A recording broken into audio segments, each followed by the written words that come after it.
to see you today. My name is Anita Boatsma. I'm the Communications Director for the Marshall County Historical Society Museum. And we sure love having you here, and we sure love having the brown bags. So thank you for coming. Today we have a very special guest, and I've got my notepad because I want to keep some notes on what he says. This is Matt VanSoest. Matt is a lifelong resident of Bremen, graduated from Bremen High School in 2004, has a master's degree in architecture and city planning. Is that correct? Urban design, yeah. Urban design. And so he is also the overseer of the nonprofit Bremen Community Cares. He has worked on their preservation, and one of the things that I saw that really impressed me, and I think we need to turn into a buzz phrase in every community in this county, and that is quality of life. And so the quality of life initiatives are things that he's been working on. So I'm delighted to turn the floor over to Matt, and hopefully we're going to learn some things about how they went about creating what they've created, which is lovely. Awesome. Well, thanks for having me. Sounds like the mic's working, so yeah, awesome. So glad to see so many people out here wanting to learn a little bit about Bremen. I've noticed a few familiar faces, others I don't know, but again, I'm glad to be here. I've been to a couple of brown bag lunches when Kurt Gardner presented, and enjoyed coming to those and learning more about history and things that are going on in the county from kind of a legend and lore standpoint. But as Anita mentioned, I'm a lifelong member of Bremen. Currently live at Lake of the Woods with my wife and 3 kids. My wife's a teacher at St. Paul's Lutheran in Bremen, and I work, I'm a lead designer at Ancon Construction in Goshen. It's about a 45-minute drive from Lake of the Woods to Goshen, and work on design build of commercial and industrial projects. I had the opportunity to design and build a Goodwill over there on US 30, and currently working on some planning with Buffalo Wild Wings on 30, so you guys are kind of first to know that maybe Buffalo Wild Wings has come into town. But yeah, so I looked at all these presentations, and I think I looked at 20 different PowerPoint slides, or 20 different PowerPoint presentations, and I thought to myself, this should be a full-time job, to be honest. All these different presentations I put together over 5 or 6 years with Historic Bremen, the town of Bremen, and then my nonprofit that I oversee.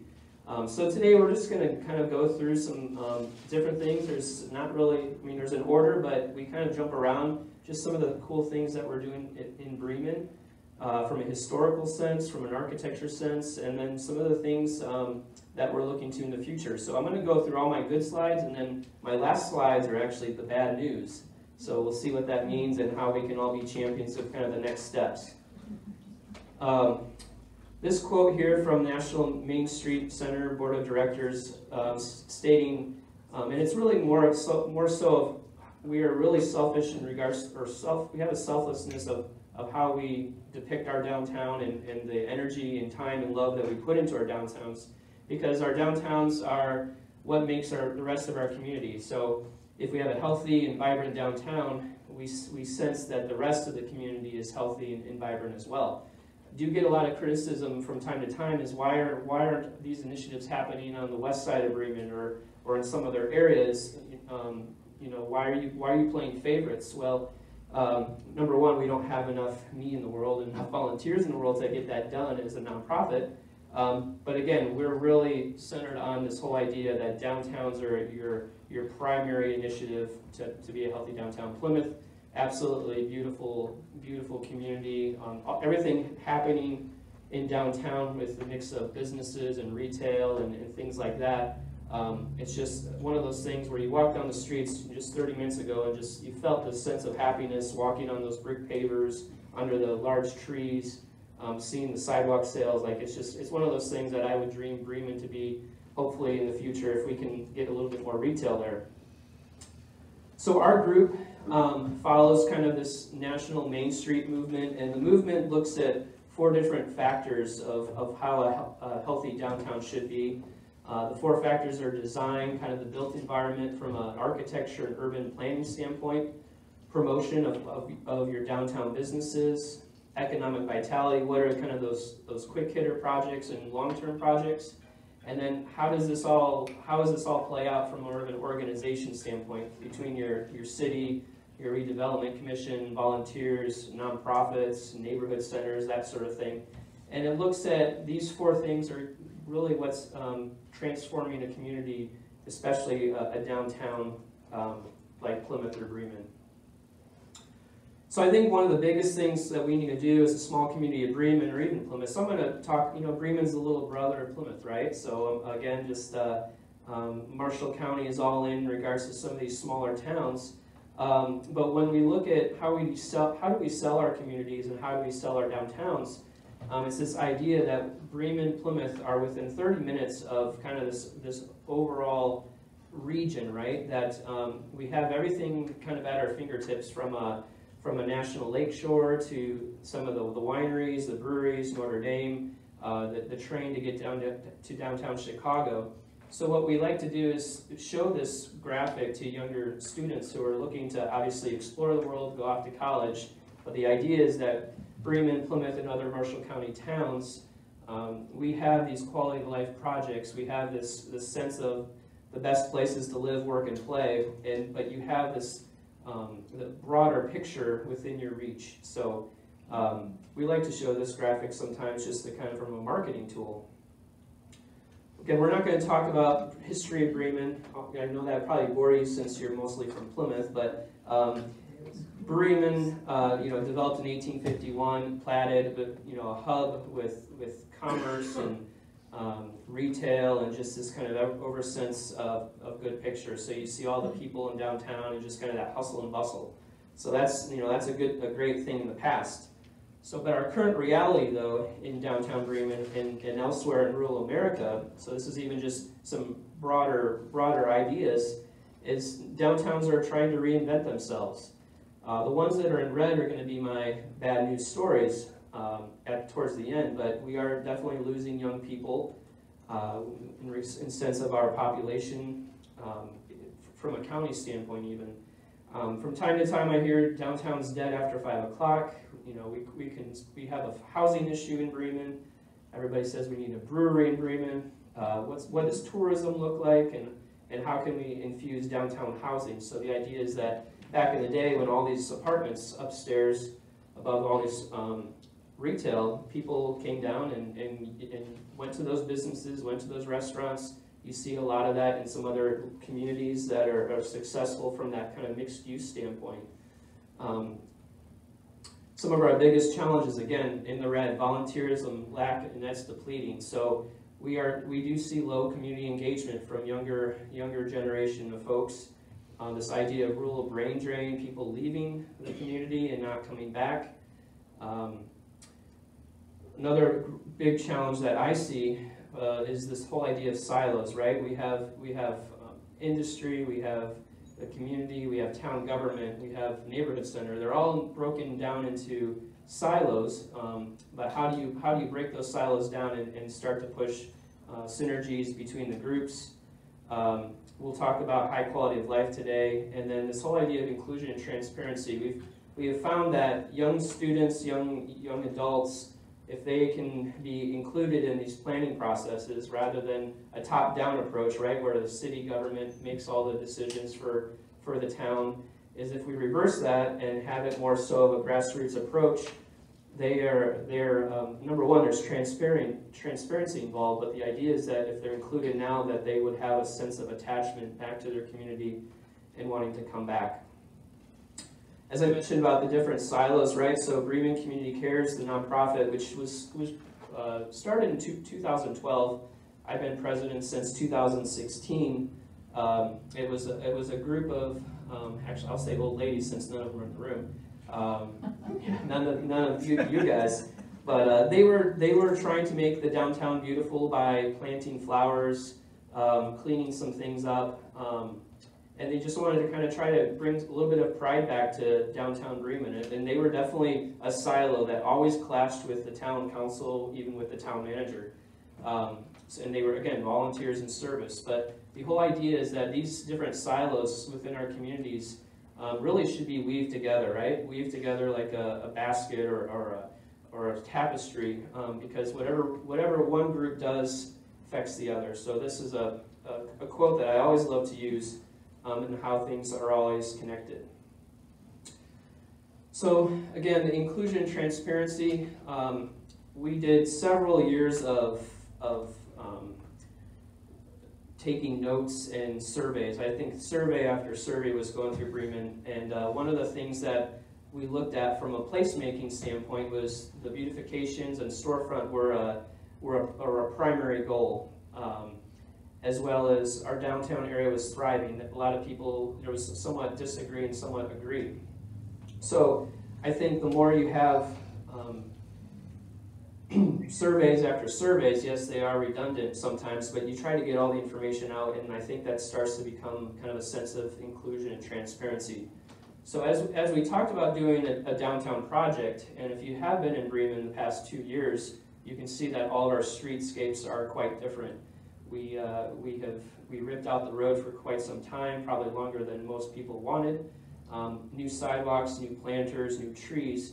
However, all this process started from a group of individuals overseeing some ideas of how we could make some temporary change. So before we even put it on paper through an architecture or civil engineering firm, we tried out some ideas. So we bought, I think it was 200 yellow parking bumpers on that bottom left image.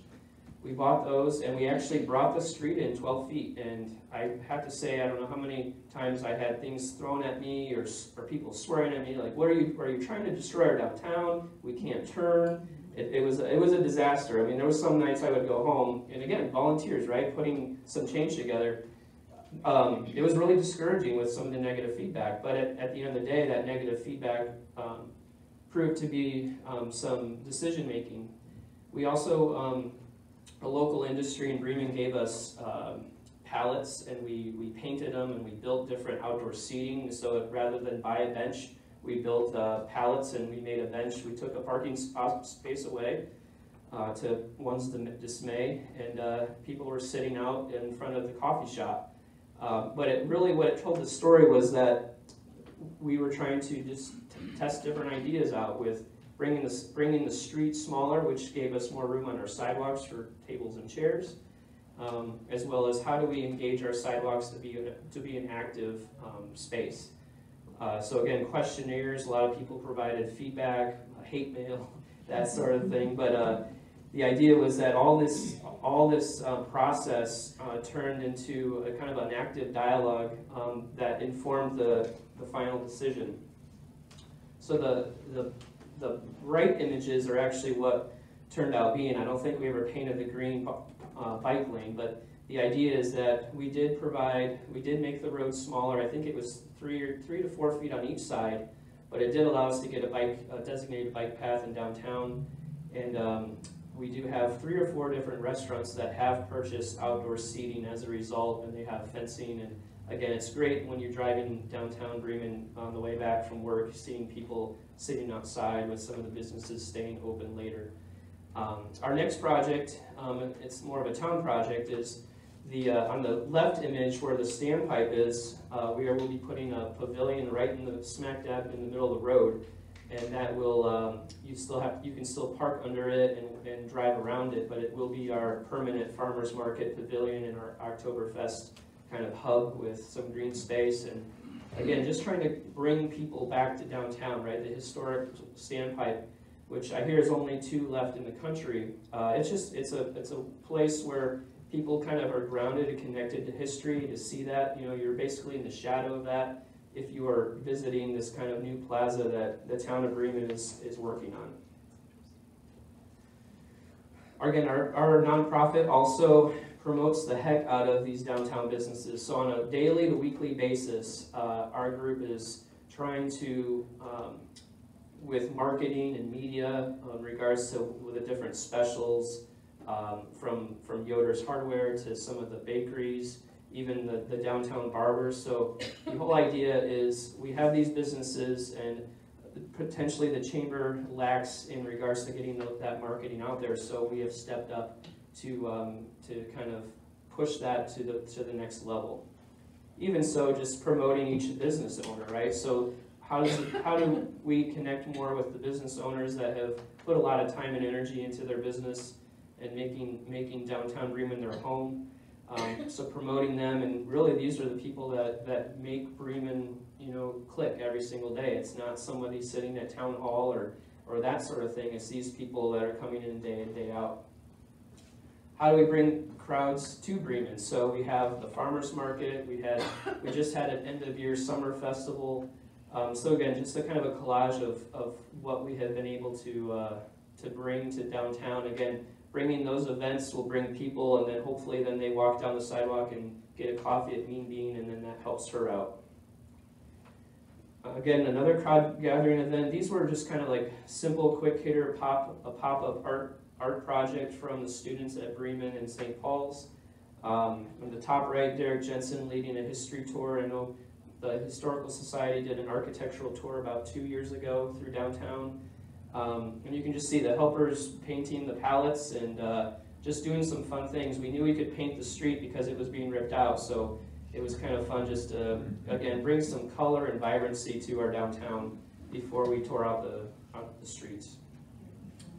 From an economic vitality standpoint, it's a really hard, it's again one of those 4 things that a Main Street looks at. This is very long term in regards to how this is all planned out. What does downtown housing look like? Who would be that person to buy a piece of land and spend $20 million in developing a 2 or 3 story building? Again, with construction costs and things these days, it's really hard to see new buildings go up in downtown. But these are just some of the options that we have in our comprehensive plan that does definitely weigh heavily on our downtown. Another thing is dreaming big, right? So we know that First Federal Bank is right along Main Street, right at the base of the tower. But we looked at back in 2014, what if the bank found a different location and we started to infuse a farmers market pavilion here, and how that became kind of a green space.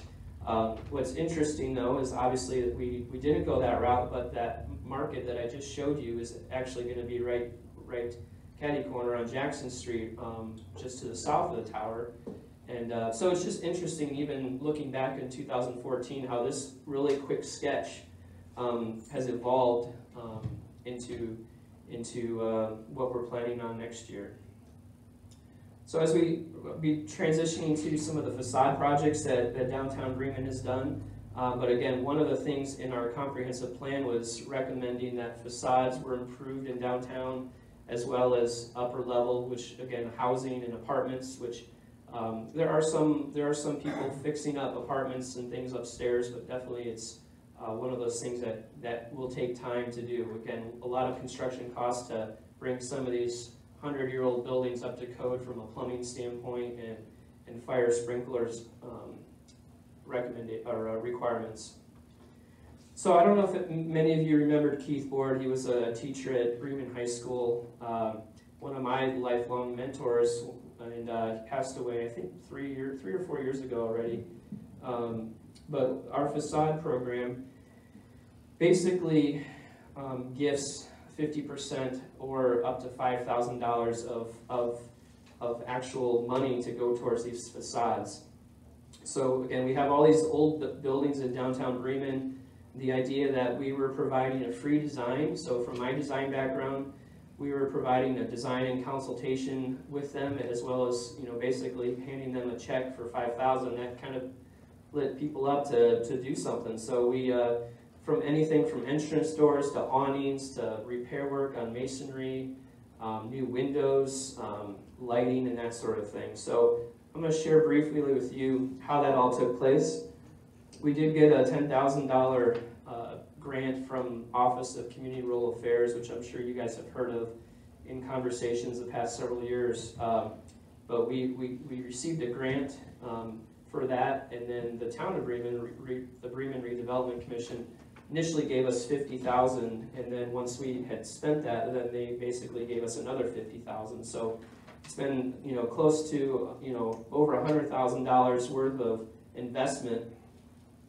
So the process looks like this. Again, this is all from a volunteer standpoint. Traditionally, one of you, say if you had a business, you would hire an architect to come up with a design, you would price it out.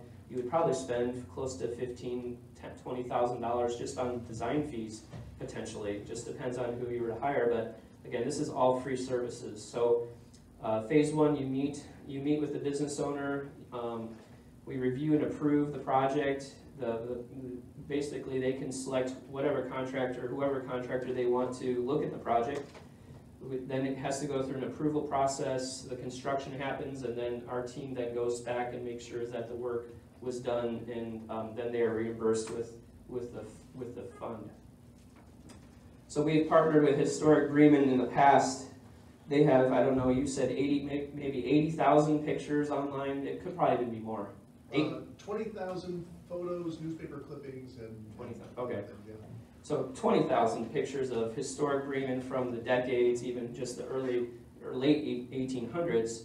But the idea here is that whatever we do from a design standpoint should honor the past, and it should have some historic appropriate design. And so then what we do is we provide the 3D modeling, and we work with the owner on their colors, their materials. Again, this Mexican restaurant was always a wooden structure. It was actually, I think, the third oldest building in that block. Again, we're not going to bring it back to brick if it wasn't, so we did make some improvements. So that's just an example of our 3D modeling that the owner could see as a vision before we even started. So that's an actual render. Another thing is, obviously, we have to acknowledge time periods. So there was a period where most of the glass in these downtown buildings were tall. We had the prism block. Then they covered it up with metal. So several buildings in downtown Bremen were covered up with metal over the years. You know, it was one of those things, I think, in the 70s that people just wanted to hide the brick and just go towards a modern metal. And at the same time, then they ripped out the prism block and kind of the transom windows, and then later infilled different things with different colored blocks. So I mean, look, the top left image, you can definitely tell that brick is a different color and texture than what's above. But it's just one of those things, right? That you know, back in the day, you didn't have any like, you know, oversight in that sort of thing. So I think it's important that we as a community have a little bit of, you know, hey, we're giving you $5,000, but that sort of thing. So again, an overall vision, right, for downtown Bremen. So you know, the Anderson and Company project has been completed. But again, we've basically started to stitch these buildings together from a design standpoint to see what this overall pattern looks like. Another thing is that we looked at is the massing, right? So every historical building was probably 25 or 30 feet wide in some respect. So you can see Miller Insurance in Bremen. It's a combined building on the first floor. So then they decided to basically just put brick all together. They put small windows in. So again, it's one of those things.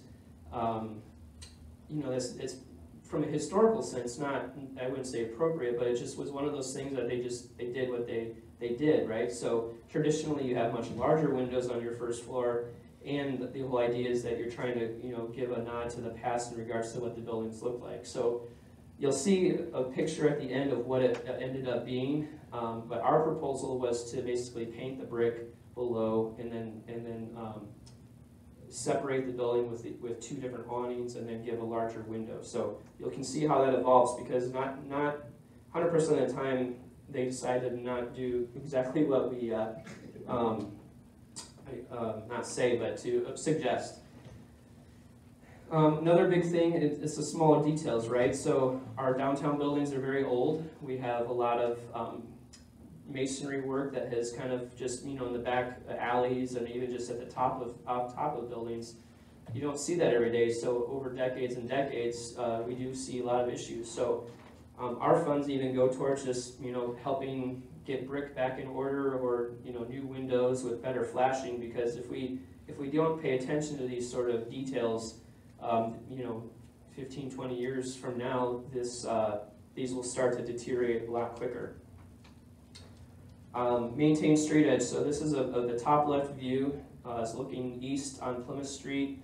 Obviously, there's a large parking lot on the left At one point, that was downtown buildings. So again, when we go back to that economic vitality thing, that would be the greatest place for an infill building, because again, it creates that continuous street edge that you see even just driving downtown Plymouth. So as a result, we have infused $120,000 into our downtown. Again, it's from the grants as well as what the owners are willing to chip in as well. We have partnered with Plymouth Glass on many projects, as well as the Schoberg painting. Top right image, if anyone knows Kent Kuntz with Kuntz Hardware, old Kuntz Hardware in Bremen, he does a lot of the work himself. So as long as they're following some rules and sending us submittals, we do allow people to do their own work. So it's been a great project. So just here's some before and afters of, again, the owner had the final say in regards to the color scheme. So we provided some recommendations, but these were what ended up being. So Be Healthy, they're actually going to be looking at repainting and tuck pointing the brick. But again, we provided a new awning for them. So this is, again, back to the before image and the after image. So what we got here was more of an appropriate canopy color with the rest of the building. So prior was the red, which really kind of stood out. So we worked with them on finding a more appropriate awning color. We did get that larger window on the first floor. You can see the brick stay. He did not want to paint the brick, and I understand that's once it's painted forever, right? But we were able to call out some of the highlights on the top of the building with different colors, some of the cornice and parapet work. So that really draws your attention to some of that beauty that's on the top of these buildings. You can see so we did paint the brick on the lower right image. We did paint the brick to be more appropriate with that kind of orange color tone. And again, you can see how the top of the building, all that detail is really starting to be drawn out with some of those different, really two or three different paint colors. Mrs. T's Bakery was a cobblestone on the lower level. This is again one of those that he's going to come back and replace the upper. But we got rid of all that cobblestone look and we went to a traditional brick and kind of limestone banding. Excuse me. The Dietrich building. Department store actually owned by the Dietrich family yet to this day. You can see what we did with Schoberg painting in regards to painting the upper half of the building, calling out the window details, the arches above the windows, and some of the parapet work. So this was one of the probably more transforming projects in our downtown. Mean Beam, Kim needed a new window. Every time the wind blew through town, that window on the left side would bow in. And so she literally had to move people away from her window. So we worked with Plymouth Glass and we got a more historic appropriate with kind of that window mullions up top, the grid, and really, again, it's just a window replacement, but it helped her out from a safety and security standpoint, but it also allows us to give a little bit more historical character. Okay, so about 30 minutes in, I think this is working out pretty good. So the next project I'd like to share with you is the Old Lutheran Church, which is now the Bremen and Community and Performing Arts Center. It's actually a church that I grew up in from the time I was little, before they built the new Lutheran Church on Center Street. But it is a 150-year-old building, close to 150-year-old. I always say 150, it's 148, so we're getting close to 150 in town. So again, why did we do this project? Because we, again, went back to the community and we found through surveys and responses that there are two things that struck us is that there's nothing to do in Bremen in the winter. We need a place or space for larger groups for crowd gathering. So again, gauging what the community needed and then buying the building and seeing what happens, right? So the Old Lutheran Church, that's actually one of the first images, I think from 1905, that Historic Bremen has on record on their website. That was built in 1875, and then the schoolhouse on the back side of the building. You can't see it on the left image because it was then built in the 30s. So it's a 10,000 square foot, 3-story building. Kurt Garner, you did a church architecture presentation, I think maybe 2 years ago. It's been a while. But the fact that our churches were built off the ground, they were in the heart of our community, and now we see all these churches, they're built on one level, they're built more so for ADA compliancy, but they're found on the outskirts of town sometimes, and a lot of times now they're just a metal box, right? There's no character to them. So from a design standpoint, just really being critical in that respect, but it's a building that has, being close to 150 years old, has really stood this test of time just because of the way it was built. These are some of the images of our restoration efforts on the outside of the building.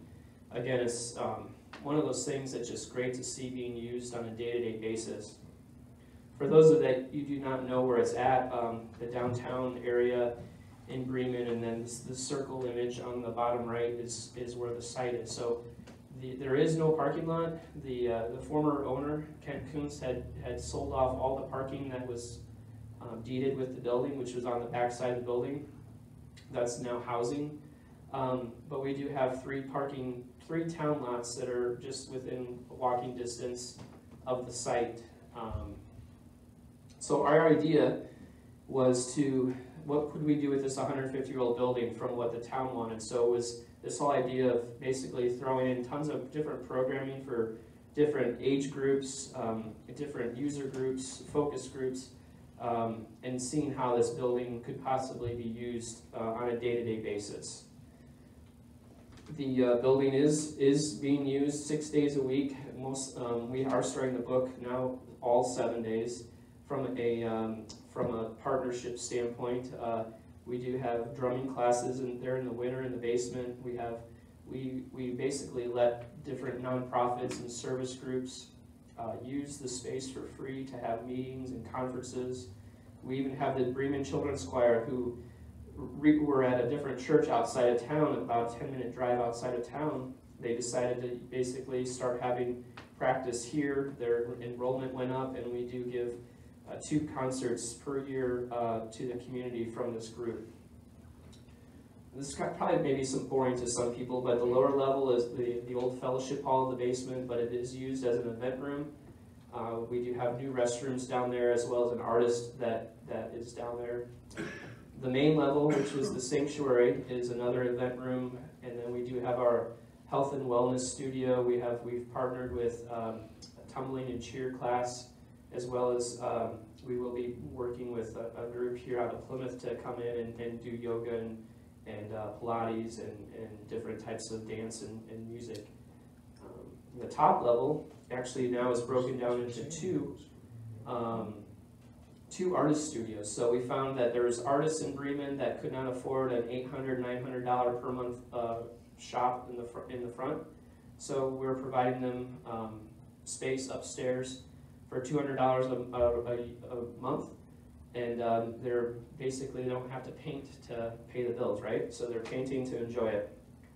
So these are all of our partners. These are, again, the Lifeplex Dance Academy. That was a separate entity, but it's actually the lady that ran it is going to be coming with a different entity. But these are all the different artists that occupy the building. So from a standpoint of, we have this building, a nonprofit owns this 150-year-old building. It's kind of crazy, but how are we going to sustain it? It's through these kind of income ideas from these partners that are helping sustain the building.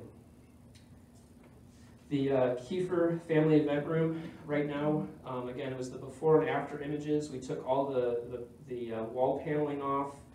RT, I don't know how many times you were on the floor ripping all that carpet off and ceiling tile, but the idea is we took the wall panel off, put new windows in, carpet, took down the ceilings, we exposed all the timber, 150-year-old timber and the steel beams.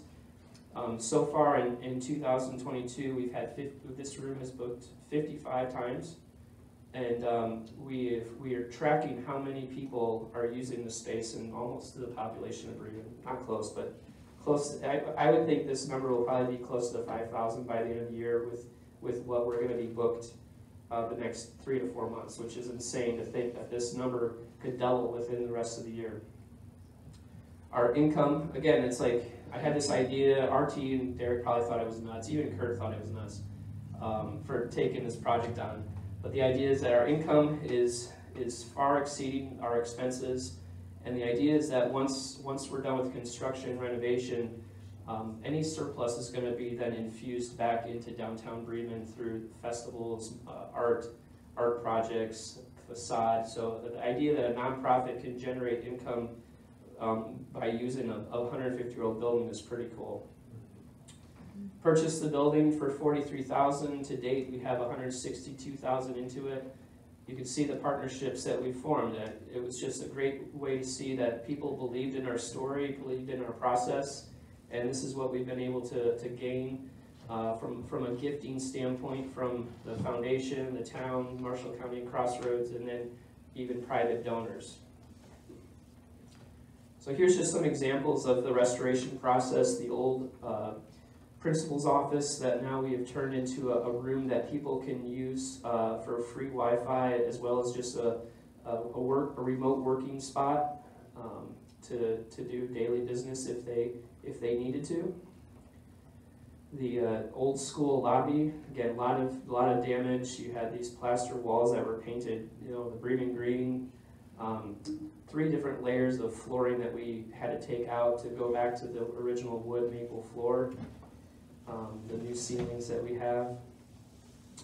We did receive, again, a grant for ADA restrooms. Again, a 150-year-old building off the sidewalks, and basically no ADA restrooms at all. We were able to get a restroom grant and build in additional restrooms, as well as a chairlift and an ADA compliant sidewalk and ramp on the outside of the building. The top floor, again, was a Sunday school room a long time ago. Damaged ceilings, the floors were in bad shape, and this is where one of our artists has a painting business. 110-year-old wooden pews that were from Huff's Furniture Store in downtown Bremen. Again, you can see that the padding on those pews were probably a dark rich red back in the day, but with the stained glass being removed from the building, they became faded over time. So we took all the padding off and restored all these pews. So one of the decisions we did make for this event room to be very flexible was to eliminate all the pews, and that broke my heart because I sat in them at one point. We did keep the pews in the balcony and 2 in the downstairs, but the rest of the pews were sold off. A brewery in Fort Wayne actually has 2 that are in there. Garrett, Indiana. We have a farm on the outside of town that is going to be doing some barn weddings. They took, I think, 10. But I'm just really glad that we didn't have to destroy them or burn them, because if you go on Marketplace or eBay, churches can't sell these for $10. They've been online for months and months, so it was just glad to see them being reused. We actually had A&M out of Plymouth do some steeple restoration, so that was one thing I did not agree to even try to tackle, right? The top of the steeple is 100 feet tall. There was a gentleman back in the 70s who had to it says 71, he had to reattach the top of the cross. They had to bring in a fire truck from Mishawaka. I just would not picture myself up there at all, right? So we did get some needed work done, since all the work that we were doing below did not want to get damaged from years and years of work. So almost closing here in regards to how all this work has been done. We have partnered, again, mentioned, with several contractors, electrical and mechanical. Obviously, I didn't want to touch either. It's one of those things you need a license for and pulling permits. But I would say that 90% of the work that we have done to date has been done by all volunteers. So my son, the Key Club, the National Honor Society of Bremen. We have young kids coming in every Friday. There's actually one of my neighbors at the lake every Friday. He lives in Chicago. He'd come in and we put in several hours of work. So we took the summer off, but in the fall and the winter, you will find me in this building at 6 o'clock at night on a Friday till probably 2 in the morning. And there's several people that do that as well. So I call them my volunteer champions.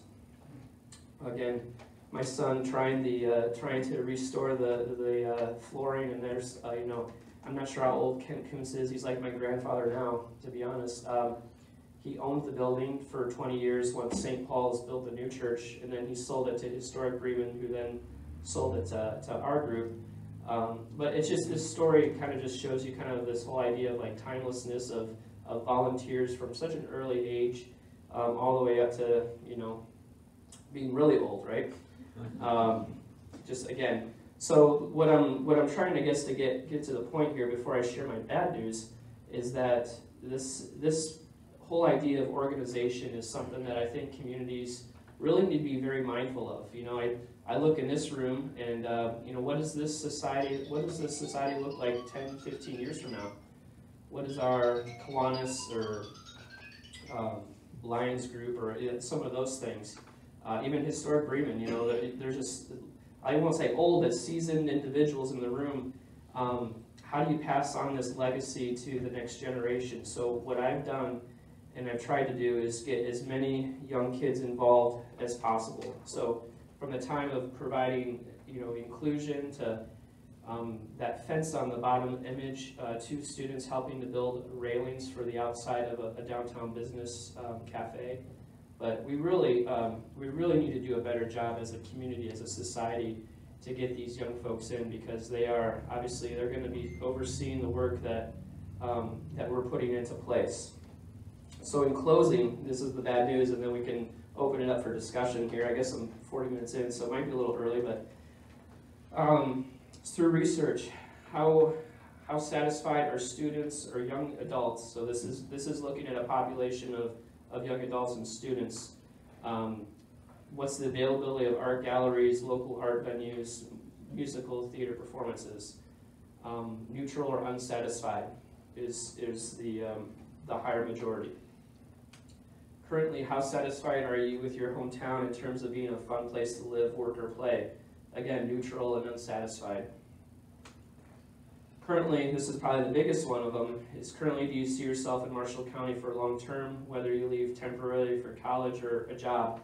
And maybe or no are the highest one. So that's a striking result from our analysis of what young students and young people are thinking. So I don't want to say that people can't explore the world and go off to college and live and have a good time. I mean, I went to Australia for a year to explore with my architectural thesis, but I believed in Bremen, I believed in Marshall County, came back and is trying to make some good change.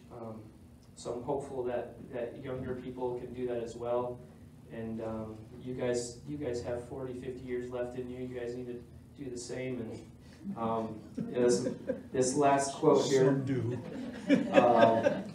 Whatever good things we build end up building us. So that's a lot of information for a small town of Bremen. So yeah, we'll leave it here the last 15 minutes to answer any questions, or if Kurt, RT, and Derek, if I have missed anything, I know I have a lot of info on this sort of thing. Feel free to chime in, but if there's any questions, let's have it. So yes.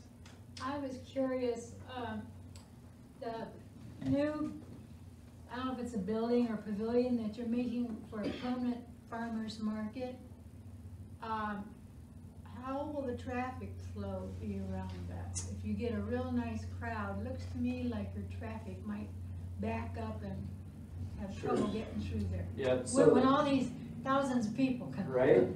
That would be awesome. So the town of Bremen is working with the Troyer Group, and so the Troyer Group is actually the engineering and landscape architecture firm that's going to be overseeing the project. But the idea is that whole street, similar to in farmers markets and Oktoberfest, that street shut down altogether. So on those event days, they will shut they'll shut that road altogether off, so you can have a plaza and you can mingle in between the businesses. Very good, because I could see a real bottom. Right? Yeah.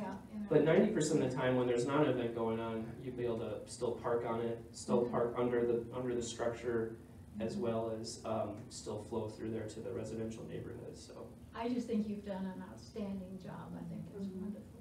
thank you. We sure have. Bremen has an incredible number of lovely, lovely homes.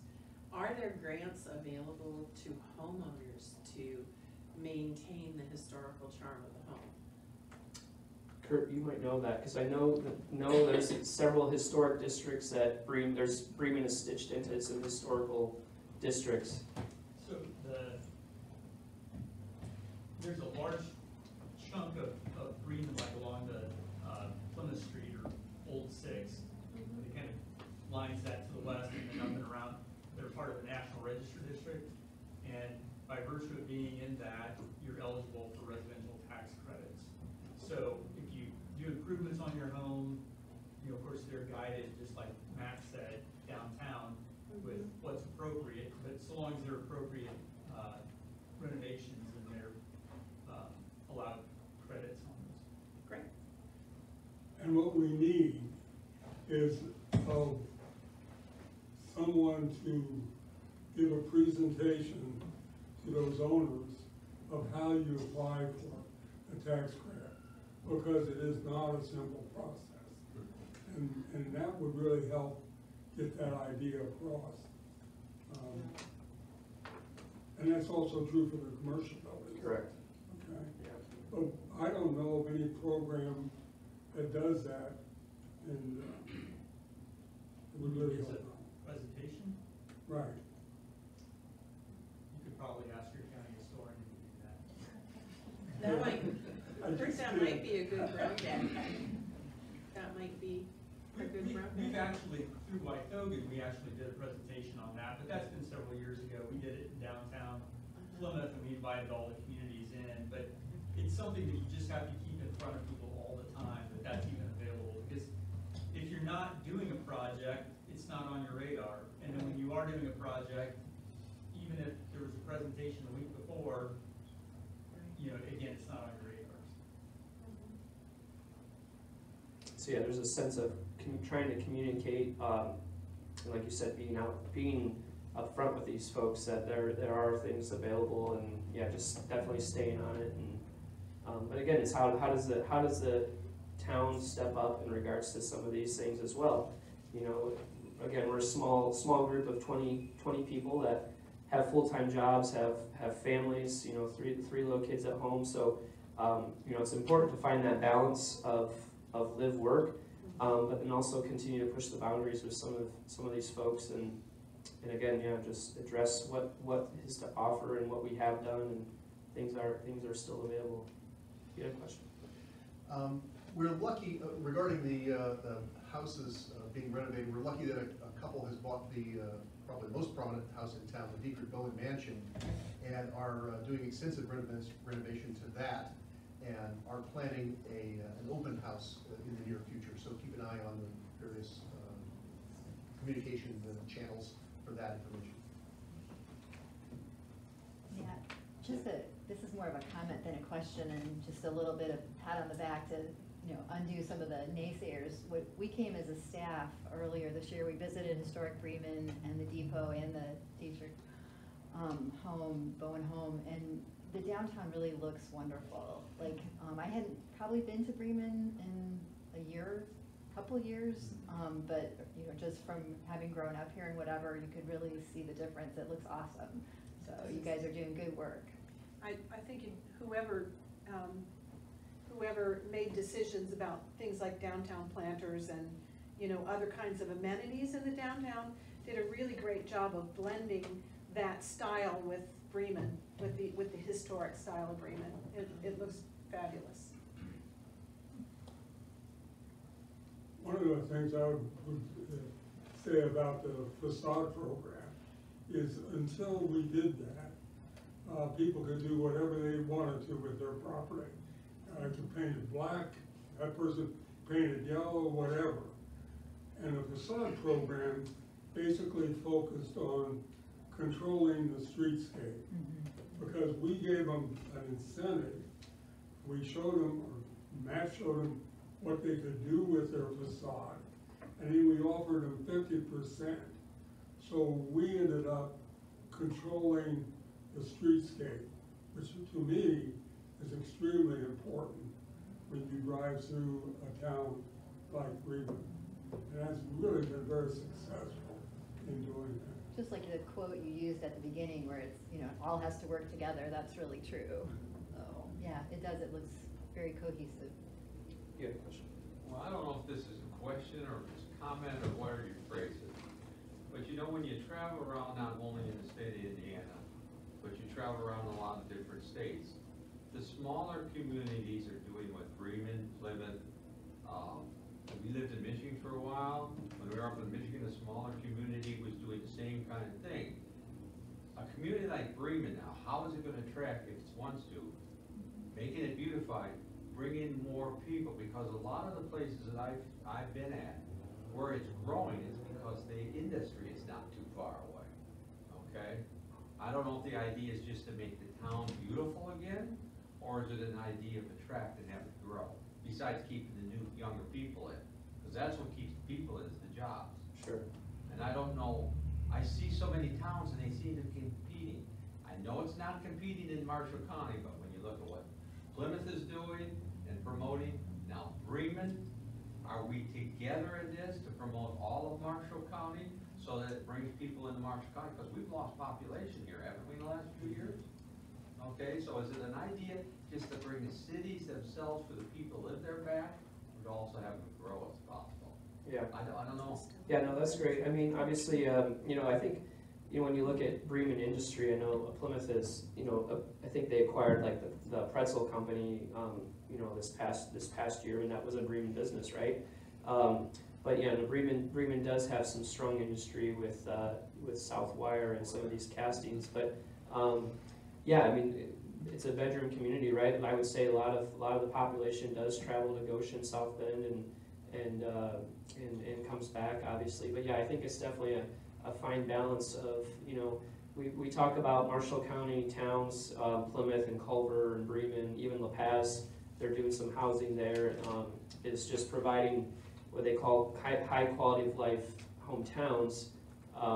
You know, trying to stitch all those together and be connected. But I think you're always going to have that, well, Plymouth's better than Bremen because we're on 30 or close to 31, or, you know, I think you're going to always have that, but I think policy needs to be redirected to show that, hey, this is a county problem. It should be a county initiative. But from a design standpoint, back to your question about just having a beautiful town, I think it's one that you're proud of, that you're trying, a potential retail that wants to open up a boutique sees that they have an active downtown with people on the streets with beautiful buildings. It's the idea that, hey, here's a vacant storefront, let's maybe open up a business. It's challenging because I just walking up here to get to here, you see all this little boutique stores here. It will be it's going to be a far stretch for Bremen to probably ever have those because we're so close to Mishawaka and honestly so close to Plymouth. So what's that fine balance? Maybe downtown Bremen is always going to be a service, you know, insurance and attorney type community. I think time will tell in regards to what the next decade, because you know in the 60s and 70s downtown Bremen was a bustling place for retail. We have all the pictures to prove that, and then the stories. So I don't know if it's a current fad or it's definitely an economic issue. You know, well, you know, the other question is why didn't this might get me in trouble? Why do we continue to build along, you know, US 30 when some things need to be improved in our downtown core, our neighborhoods? It's just one of those things. I think probably people have a lot of different opinions, and I guess I probably get in trouble for some of the things that I would say, but I don't know. It's definitely a balance, and it's something that we're working hard towards. And I think kudos to the other volunteers and even just the redevelopment commission in Bremen. Again, as I mentioned at the beginning of the presentation, it was always headbutting, you know, just constant headbutting between this group and the town, and was able to find that compromise. Well, I think it's tremendous accomplishment that you're having a lot of younger people do that. Plymouth has it. There's clubs that aren't getting the growth they like, but the youth that are in Plymouth are coming up a different way to do it, because they're interested in different ways. That's what's keeping Plymouth going too. It's not only necessarily the clubs that have been here, but the new synergies that are being developed that we don't always see or realize they're there. I see that the youth are leaving, but there's still a lot of good youth that is still around here working and doing those. I don't know if we ever give that recognition, and you're showing it, but you're bringing in all phases of life, and I think that's what brings the community together. Yeah. So I just recently joined the leadership Marshall County class. We had our kickoff session across the street a couple days ago, and it was just when we went around the room, again, probably people my age, were saying that, you know, just we wanted to come back to Plymouth. I would say I think there was only 2 people from Bremen, the rest were from Plymouth or our Culver, is that we wanted to come back to raise our family, and so that was very intriguing and quite honestly exciting to hear that that story is being mentioned. But yeah. Is Hoople's still open? Hoople's, yes. They have the best food. They I'm did. not a drinker. They did a outdoor seating with patio furniture and umbrella tables. But yeah, and that's one of those things where you see a lot of families going there to eat because it still is a smoking establishment inside. But we are seeing younger families outside enjoying food. They have a once-a-month prime rib special that's very Oh, good. I know. I like the gizzards and all of that too. We got a lot of friends in Bremen and relatives too, so. Well, that is the story. So I can answer any questions after the fact, but I really appreciate you having me, and I think we'll turn it back over to. Okay. Thank you.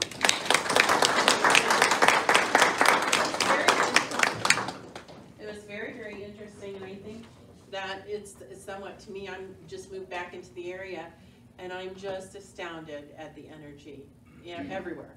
Argus is building parks.